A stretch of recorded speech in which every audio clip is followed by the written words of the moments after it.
हम निकालेंगे रोमियो 6 अध्याय, रोमियो की पत्री उसका 6 अध्याय और उसका 1 और 2 वचन पढ़ेंगे। तो हम क्या कहें? क्या हम पाप करते रहें कि अनुग्रह बढ़े? कदापि नहीं। जब हम पाप के लिए मर गए तो फिर उसके भीतर कैसे जीवन बिताएं? तो हम क्या कहें? क्या हम पाप करते ही रहें कि बहुत सारा अनुग्रह हम पर हो, बहुत सारी कृपा हम पर हो? क्या हम बुराई में बने हुए रहें? कदापि नहीं। हम जब पाप के लिए मर गए तो फिर आगे को उसमें कैसे जीवन बिताएं? हालेलुया।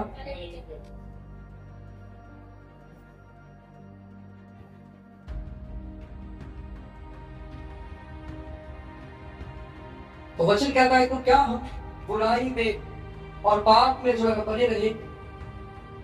क्या हम रोज पाप किया करें? क्या हम रोज बुराइयां किया करें? क्या हम उन बीमारियों से सहमत हो जाएं, अपने जीवन में समझौता कर लें कि हाँ, इस बीमारी के साथ ही मुझे लाइफ बितानी है?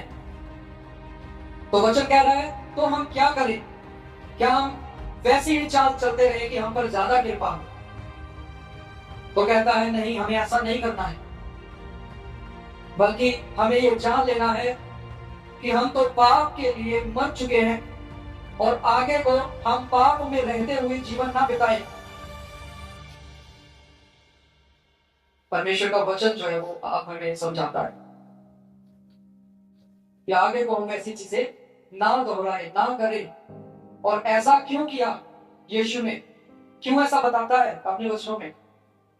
वो इसलिए बताता है क्योंकि वह जानता है कि अगर कोई व्यक्ति परहेज नहीं करेगा तो वह बीमारी में चाहे ठीक भी हो जाए फिर चला जाएगा, चाहे आशीष पा भी ले तो उसको फिर से फेस करना पड़ सकता है अगर परहेज नहीं करेगा। इसलिए वो कहता है कि हमें ऐसा जीवन नहीं बिताना है। हमें यह समझना है हम पाप के लिए मर चुके हैं, बुराई के लिए मर चुके हैं, तो फिर हमारे अंदर से बहुत सारी ये बीमारियां कैसी झलकती है जो आत्मिक है। जलन करना, ईर्ष्या करना, बैर रखना, क्रोध रखना, जितनी भी आत्मिक बीमारियां हैं, फिर ये कहां से आए? अगर हम कहीं पाप में नहीं है, हम तो पाप करते नहीं है, तो मैं आपके लिए एक वचन पढ़वाना चाहता हूं। निकालिए पहला यूहन्ना की पत्री, पहला यूहन्ना की पत्री उसका 1 अध्याय उसका 8 वचन पढ़ेंगे, 8 और 9।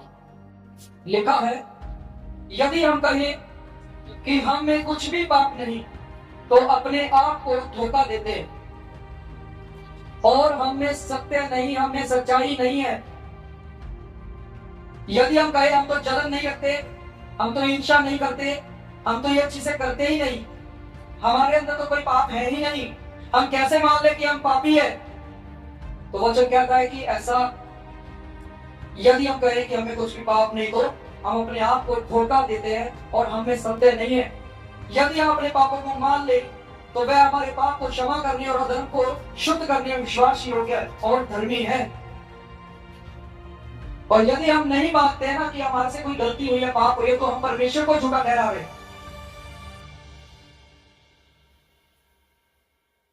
10 वचन में लिखा है, यदि हम कहें कि हमने पाप नहीं किया तो उसे झूठा ठहराते हैं और उसका वचन हम में नहीं है। हालेलुया।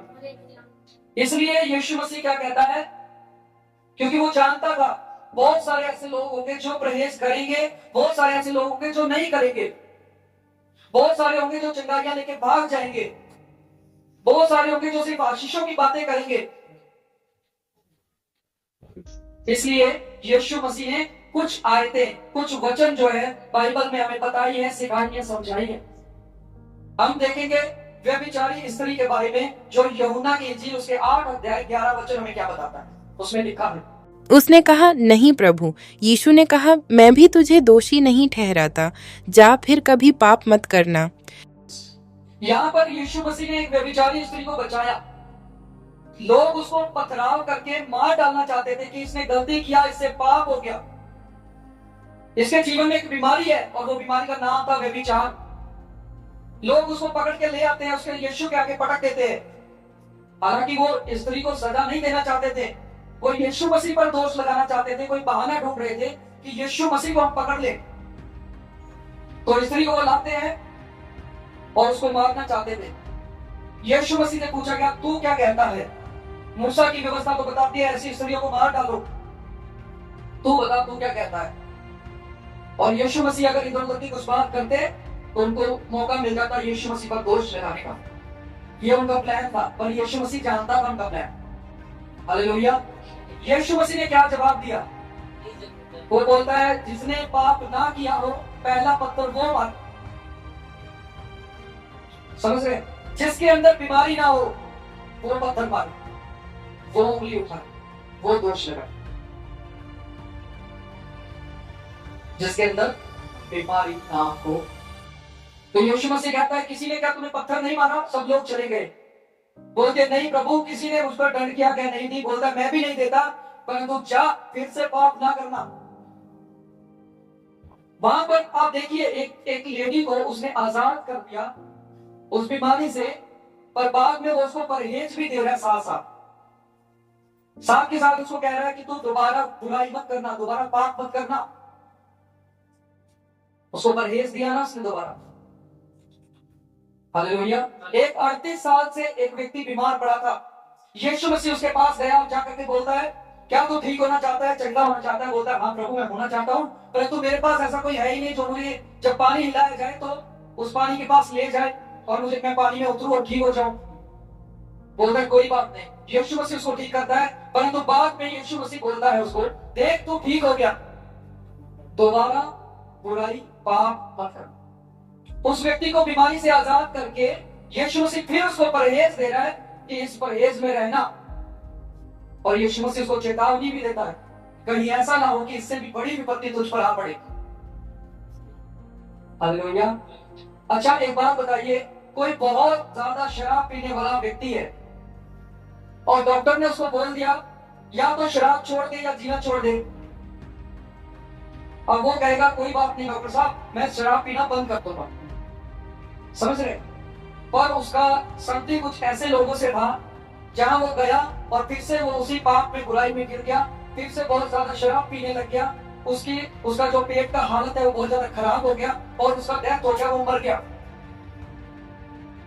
आप मुझे बताए डॉक्टर ने उसका क्या गलती किया उसको बता करके कि भाई या तो तू शराब छोड़ दे नहीं तो तेरी मौत हो जाएगी। क्या उसने माना? और अगर वो मान लेता तो वो जीवित रहता। इसी प्रकार बहुत सारे लोग ऐसे ही है, जब उनको आत्मिक चंगाई चाहिए, सब कुछ चाहिए, वो मिल भी जाता है या मिल भी रहा है, उसके बाद परहेज की बारी आती है कि हमें कुछ चीजें ऐसी होती हैं जो नहीं करनी है, पर फिर भी अगर उन चीजों को हम करेंगे तो उसका रिजल्ट जो है वो हमें क्लियरली नहीं मिलेगा। हालेलुया।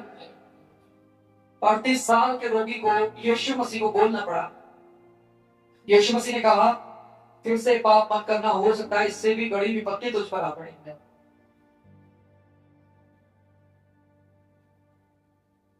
तो रोमियों की पत्री कहती है क्या हम बुराई में बने रहे, क्या हम पाप में बने रहे, क्या हम पाप करते रहे कि हम पर डेली अनुग्रह होता रहे, रोज ही हम पर कृपा होता रहे ज्यादा से ज्यादा। क्योंकि वचन कहता है ना, वचन कहता है जहां ज्यादा पाप हुआ, ज्यादा बुराई हुई, वहां अनुग्रह भी ज्यादा हुआ। तो पौलुस लिखता है तो अनुग्रह ज्यादा के लिए क्या हम पाप ज्यादा करें, बुराई ज्यादा करें कि हम पर कृपा ज्यादा हो? बोलता है ऐसा नहीं होना चाहिए। याद रखना पाप के लिए मर गए। हालेलुया। इसी पहला यूहन्ना की पत्री हम पढ़ेंगे, उसका 3 अध्याय उसका 9 वचन। जो कोई परमेश्वर से जन्मा है वह पाप नहीं करता, क्योंकि परमेश्वर का बीज उसमें बना रहता है, और वह पाप कर ही नहीं सकता क्योंकि वह परमेश्वर से जन्मा है। क्योंकि परमेश्वर से जन्मा है इसलिए वह क्या नहीं कर सकता? पाप नहीं कर सकता, बुराई में बना नहीं रह सकता, क्योंकि परमेश्वर का बीज उसमें रहता। अगर परमेश्वर का बीज नहीं रहेगा, शैतानी बीज रहेगा, तो वो पाप करेगा, बुराई करेगा।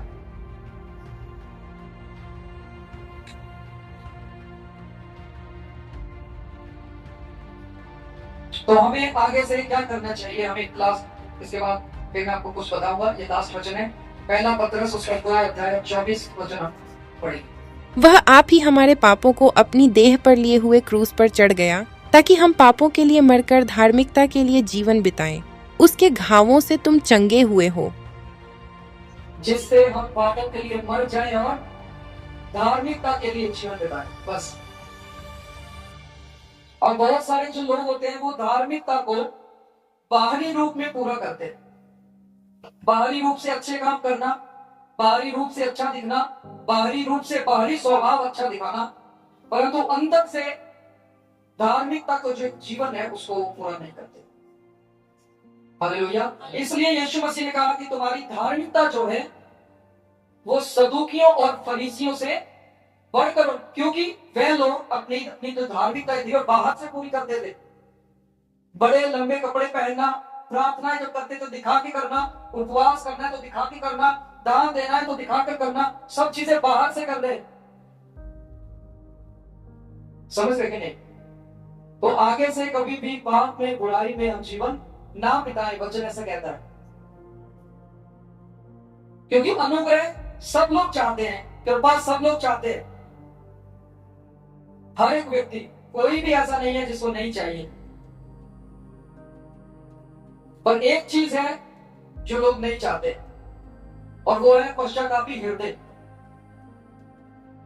हमने एक बार घुटने टिका लिया, एक बार गिड़गिड़ा लिए, रो लिए, सब कुछ कर लिया, उसके बाद थोड़ी देर 5 मिनट 10 मिनट हमको लगता हम भर गए, हमें हमारे अंदर शांति फील हो रही है, हम परमेश्वर के आनंद से भर गए, और जैसे ही अगला दिन आएगा फिर से वही चीजें शुरू। उस पश्चाताप में बने नहीं रहते। तो याद रखिए, कृपा जो है, अनुग्रह जो है, वे आपको बचाता है, और पश्चाताप जो है वे बदलाव लाता है। नहीं समझे? परमेश्वर की कृपा जो है वह आपको बचाने के लिए है, वह आपको बचाती है, और पश्चातापी हृदय जो है वह बदलाव लाता है जीवन में। मैं कई बार आपको एक एग्जांपल देता हूं, जैसे कि अगर आपके सर पे एक बाल्टी रख दिया जाए पानी से भर के, और आपको बोला जाए आपको 1 किलोमीटर दूर जाना है, तो आप थक जाएंगे और आपको भारी लगेगी। आप 10 बार उसको जमीन पे रखेंगे, फिर उठाएंगे, आप परेशान हो जाएंगे। उसी बाल्टी को मैं आपके सर पे तब रख दूं जब आप पानी में डूबे हुए हैं और आपके सर पर बाल्टी है, और आपको बोलूं आपको 1 किलोमीटर जाना है, तो क्या उतना बोझ आपको लगेगा कि आपके सर पे कोई बाल्टी रखी है? क्योंकि सबसे ज्यादा बोझ तो खुद पानी ही उठा लेगा उसका। हालेलुया। मैं कहने का अर्थ आपको समझाता हूं कि जब हम पवित्र आत्मा से भरे हुए होते हैं तो आपके बोझों को वो उठाता है। समझे? जब आप भरे हुए होते हैं, और जब आप खाली होते हैं तब वह आपके बोझों को नहीं उठाता। जब खाली होंगे तो वो बोझ आपको फील होगा आपकी लाइफ में, आपको हर जगह बोझ ही बोझ दिखाई देगा, हर चीज में आपको बोझ दिखाई देगा। जो आपकी लाइफ में आपको फील होगा वो दबाव। पर जब आप भरे रहेंगे पवित्र आत्मा से, वैसा चलेंगे जैसा वो चाहता है, तब आपको बिल्कुल भी बोझ महसूस नहीं होगा, क्योंकि आपके बोझों को उठाने वाला कोई आपके साथ है। हालेलुया। आपका सहायक जो है फिर आपके साथ है। अगर आप उसकी सुन रहे हैं, वैसा चल रहे हैं, अगर आप भरे हुए हैं उससे। खाली रहेगा तो कोई किसी को डिप्रेशन भी लगेगा, किसी को चिंता भी लगेगा, किसी को परेशानी भी लगेगा, बहुत सारी चीजें। परमेश्वर ने कैन को एक चेतावनी दी, और वो हम सबके लिए भी है। परमेश्वर कहता है पाप द्वार पर ही खड़ा है, और उसकी लालसा तेरी और होगी। कहता है परमेश्वर, उसकी लालसा, पाप की लालसा तेरी और होगी कि तुझ पर दबाव डाले, तुझ पर प्रभाव डाले, तुझको अपने काबू में कर ले। पर परमेश्वर ने एक बार फिर कैन को बोला, कहता है ऐसा नहीं होना चाहिए, होना इसका उल्ट चाहिए कि हम पाप के ऊपर प्रभाव डालें, हम उसके ऊपर प्रभुता करें। परमेश्वर कहता है तुझे प्रभुता करनी है पाप के ऊपर, बुराई के ऊपर, उसको प्रभुता करने नहीं देनी है। वो तो द्वार पर खड़ा है, वो तो लालसा रखे हुए है कि कोई भी व्यक्ति बुराई के लिए, पाप के लिए द्वार खोले और मैं भीतर रहूं और काम करूं। यीशु मसीह कहता है मैं भी तो द्वार पर खड़ा हूं, मैं भी तो कब से खटखटा रहा हूं, बुराई के लिए तो तुमने बहुत जल्दी द्वार खोल दिया, क्या मेरी आवाज, मेरी खटखड़ाहट सुनाई नहीं दी कि मेरे लिए कोई दरवाजा खोले? तो दो चीजें द्वार पर खड़ी है, शैतान भी द्वार पर खड़ा है पाप लेके, बुराई लेके, और यीशु मसीह भी द्वार पर खड़ा है जीवन लेके, शांति आनंद लेके। ज्यादा हम किसके लिए खोलते हैं ये आप जानते हैं। इजराइलियों को भी चेतावनी दी गई, आप व्यवस्था विवरण की पुस्तक में पढ़ सकते हैं इसको। उनको बोला गया मौत और जीवन आपके सामने है, आशीष और श्राप आपके सामने है, डिसीजन लेना, चुनना आपके हाथ में है, या क्या चुनते हैं। पर फिर भी वहां पर लिखा गया है मैं चाहता हूं तुम जीवन ही को चुनो, मैं चाहता हूं तुम आशीष ही को चुनो। हालेलुया। तो क्या आप खुद सोचिए, परमेश्वर हमें आशीष देना चाहता है, जीवन देना चाहता है, सब कुछ देना चाहता है, हमारे सामने उसने चीजें रखी है, डिसीजन लेना तो हमारे हाथ में है कि हम क्या डिसीजन लेते हैं। तो हम एक फ्लो में डिसीजन क्यों लेते हैं? क्योंकि हम वचन में नहीं है, क्योंकि हम परहेज में नहीं है। हम वैद्य की दवाई तो चाहते हैं पर साथ में हम परहेज नहीं चाहते।